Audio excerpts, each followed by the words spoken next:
Hello बच्चों, क्या हालचाल? ठीक। अच्छा, न्यूमेरिकल अनकरेंट इलेक्ट्रिसिटी के पार्ट 4 में आज हम आप लोगों से डिस्कस करने वाले हैं कुछ अति महत्वपूर्ण प्रश्न जो कुछ कॉम्पिटिशन्स में भी पूछे जा चुके हैं। और खास करके जो मैं पहला सवाल ले रहा हूँ, this has been asked in JEE Mains 2019 means earlier year में पूछा गया है, जस्ट इसके पहले वाले में। तो 20 का आई थिंक 20 के पहले का। ओके, तो let me read the question. A wire of resistance RO is bent in the form of A square ABCD।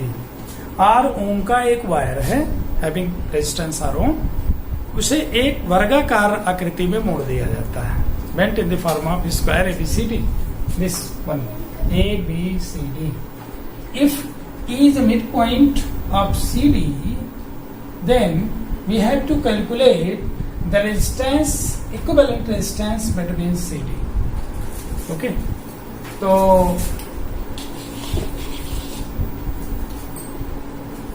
the resistance solution, the resistance corresponding to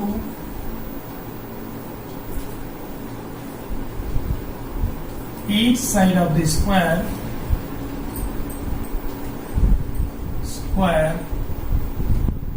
is equal to R/4। इसमें कोई doubt तो नहीं। तार को हम मोड़े हैं वर्गाकार आकृति में, तो वर्ग में चारों भुजाएं क्या होती हैं, चारों साइड्स क्या होती हैं, इक्वल होती हैं।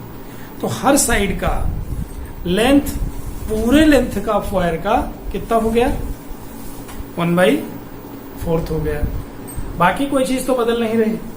तो लेंथ 1/4 होने से क्रॉस सेक्शनल एरिया सेम है, तो यानी उसका रेजिस्टेंस 1/4 हो गया। इसमें कोई समझने में दिक्कत नहीं होनी चाहिए। ओके, यानी ये भी 1/4 था, ये भी 1/4। इसका रेजिस्टेंस R/4, इसका रेजिस्टेंस R/4, इसका resistance R/4। And now the resistance between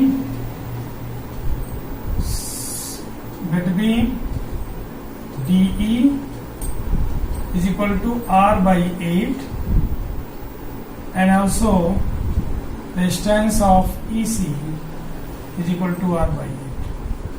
इतने समझने में तो कोई दिक्कत है नहीं। अब इसको हम अगर इसको देखें तो इसे ऐसे लिख सकते हैं, एक आपका E है, दूसरा R/8 मान लीजिए C। इसके अलावा जो हम बनाए उसमें R/4 है, फिर R/4 है, फिर एक यहां लगा दें R/8। ओके, ये R/4। तो 4, 1 2 3 4, ये 4 इसके अलावा जो है पैरेलल में R/4 R/4 R/4 R/8, क्योंकि ये R/8 है। इतने रेजिस्टेंस सीरीज में। इसको अगर हम देखना, इसको अगर हम सिंप्लीफाई करें तो हमें मिलेगा इस रूप में। आपका ये R/8 है और इसका क्या हो जाएगा, C है, E है। तो 3R/4 प्लस R/8 यानी 8 LCM ले लो, 6R प्लस R 7R/8। ये कितना हो गया, 7। ये इसकी जगह हो गया 7R/8। ओके, अब ये दोनों पैरेलल में 7R/8 और R/8 क्या है, पैरेलल में है। Let me try to solve it. अब ये हो जाएगा 1/R dash is equal to 1/7R/8 plus 1/R/8। इसको हम लिख सकते हैं 8/7R 8/7R plus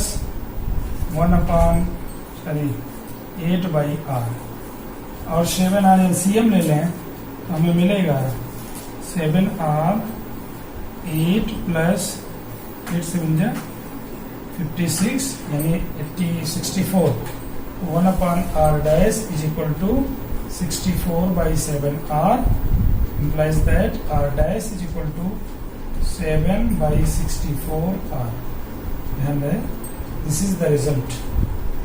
equivalent resistance अगर इसके बीच में फाइंड आउट करना है तो वो आएगा 7/64R. फिर से ध्यान दीजिए, अगर ये CD के बीच में पूछा गया होता इक्विवेलेंट, तब तो 3R को पैरेलल में मान लेते, 3R/4 को पैरेलल में R/4 के मानते. क्योंकि इसी के बीच का इक्विवेलेंट पूछा गया है तो इसमें क्या करना हमको, E से लेकर के एक जो मार्ग ये है यहां तक, तो इस वाले में 1 2 इसका इतनी दूर कितना है, R/8 है, ये R/8 है. तो R/8 R/4 R/4 R/4 C, E से C तक एक पाथ ये है जो कि सीरीज में है सभी, और एक अकेले R/8 है, और ये सीरीज के कॉम्बिनेशन इसके पैरेलल में है, तो उनको यहां बनाया हम लोगों ने. अब यहां पर इसी के बीच में 7R/8 R/8 पैरेलल में है, तो पैरेलल का जैसे as usual 1/R dash is equal to 1/R1 plus 1/R2 और सॉल्व किया तो हमें मिला R dash is equal to 7/64. Second problem, this is also a very important problem and has been asked in JEE Mains 2016. अब ये सब competitive problem है या बोर्ड में भी पूछी जा सकती हैं, 2016 में पूछी जा चुकी है. The problem is that a filament bulb of this rating. ध्यान करिए, आप जो भी बल्ब हो, चाहे LED बल्ब हो चाहे फिलामेंट बल्ब, उसकी रेटिंग उस पर लिखी रहती है. कभी देखा है this what and this volt, यानी किस वोल्ट पर कितनी पावर वो डेसिपेट करेगा तब वो जलेगा, कितनी पावर डेसिपेट करने पर. तो the bulb has power 500 watt and 100 volt. So the bulb is operated at 100 volt. ये इसका अपना एक फंक्शनिंग का वो है rating. Is used with 230 volt supply means इस बल्ब को जिसकी रेटिंग 500 वाट है, 100 वोल्ट पर ऑपरेट करता है, फिलामेंट बल्ब है, इसे 230 वोल्ट की मेन सप्लाई से जोड़ करके प्रयोग करना है. Okay. If resistance R is connected in series of the bulb such that the bulb works properly and takes 500 watt power, find the value of R. जब इसके सीरीज में एक रेजिस्टेंस R लगाते हैं तो बल्ब प्रॉपरली वर्क करता है और 500 वाट ही पावर को लेता है. तो हमें उस R की जो सीरीज में कनेक्टेड है यूज करते समय 230 वोल्ट पर ऑपरेट कराते समय किसी मेन सप्लाई से हमें बताना है कि जो सीरीज में रेजिस्टेंस लगा है उसकी वैल्यू क्या है. ओके. तो यूज करते समय की सर्किट हम बना देते हैं.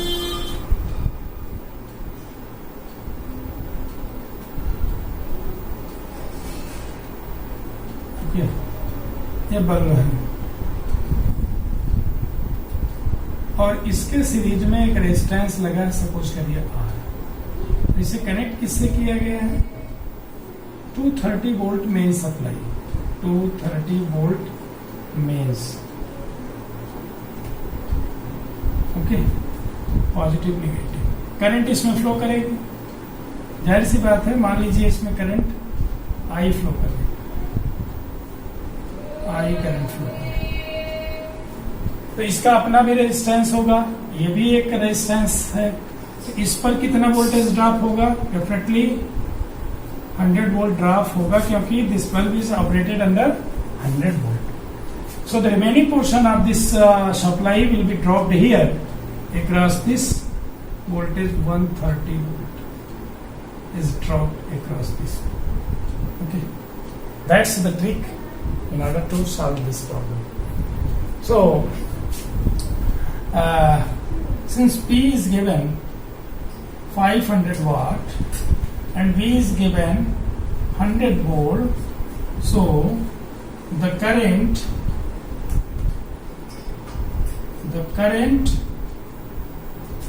passing through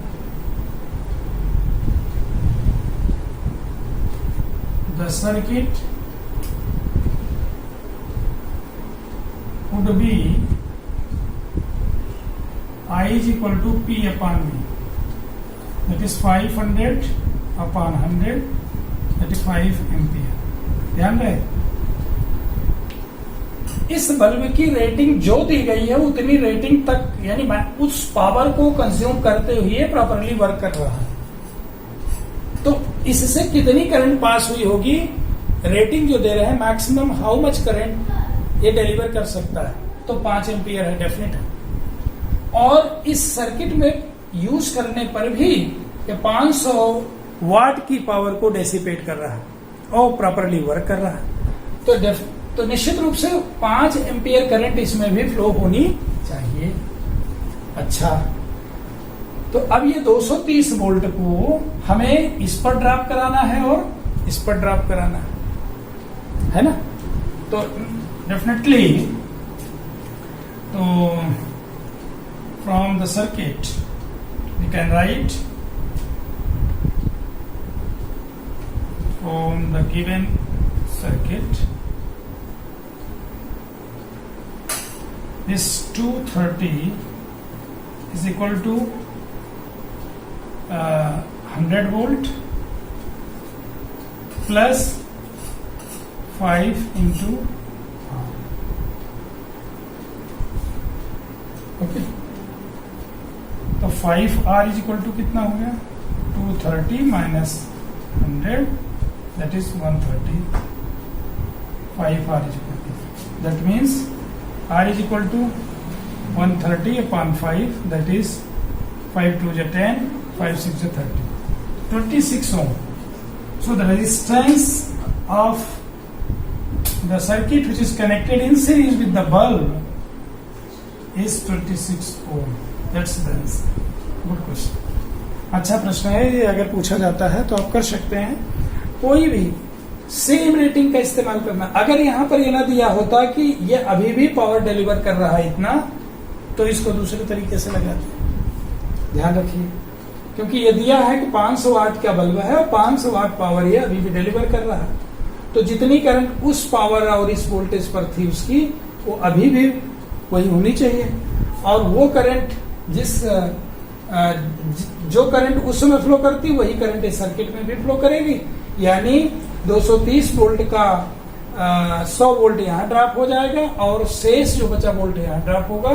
तो इस पर एक्चुअल कितना होना चाहिए, 5 इसका करंट है, 5R होना चाहिए और ये 130 के, तो R is equal to 26 volt. ये है. अच्छा, बाय.